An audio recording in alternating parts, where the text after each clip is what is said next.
researchers have been able to show us, and this is a pretty amazing thing to say, the mystery has always been, when we look at genetic codes, when we see those amino acids lined up on the double helix, what is it that determines whether the amino acids, whether the antennae are turned off or on? Well, within just recent years, through the HeartMath Institute, people like Dan Winter working with HeartMath, what has been discovered is that there is a switch that turns off and turns on where those coding sites lie, and that the switch for that turning off and turning on is what we call emotion. And this is the first time that we've ever seen the patterns of emotion directly physically linked to human genetic material. So what I'm saying is this: when you look at the double helix, the green is the double helix of the DNA on this image. What Dan Winter says is the long wave of emotion programs this shorter wave of DNA. So emotion, the long wave, the long red wave of emotion, wherever this wave of emotion touches, where it crosses this double helix, is what determines where the site is that code will either be turned off or turned on. If we're going to have an antenna at this site, it will only be turned on if the wave of emotion crosses this double helix.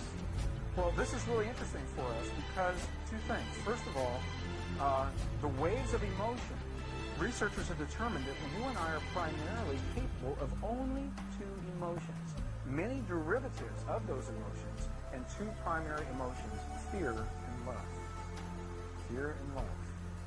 Well, fear is a long, slow wave of emotion. So this wave of fear is a long, slow wave and touches relatively few sites on this DNA. So an individual living in fear is limited to the number of antennae that they have available to them.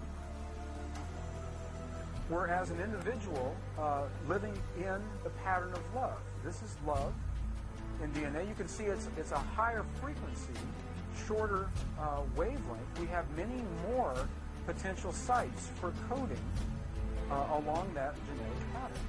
This information, this is amazing. This is the first time we've ever had a hard digital link between emotion and genetics. And what we're saying is this, that the way you interpret and perceive emotion in your lives directly, linearly affects and determines how your body responds genetically. The patterns of light align themselves along the axis of this DNA. What they can say is, what we can say from this, is that DNA entrains light. Now, the really interesting thing was when they took the DNA out of the vacuum, the light was still entrained in that pattern, even though the DNA wasn't there. And the researchers call this now the phantom DNA effect. And what they are saying, and what we can say very accurately, is that light responds to our genetic material. And in that, with that piece of information now, for the first time, what we have is a link between emotion, DNA, and light, which is what our world is made out of. As emotion, thoughts, love, fear, whatever they are, as emotion determines the patterns and the codes in the DNA, and the DNA determines the patterns of light. DNA serves as a template for the patterns of light around us. For the first time, we have hard, physical, direct evidence, digital evidence, that our emotions and our thoughts directly affect the physical world around us. And that was an amazing thing for me to be able to say to you. Not only does it affect the world around us, it affects the world within us. The energetic systems of the body, the nervous system, the nervous pathways, and the chakras are all determined through our experience of emotion and feeling, how emotion and feeling trip the switches of genetic material and our body resulting as an expression of that.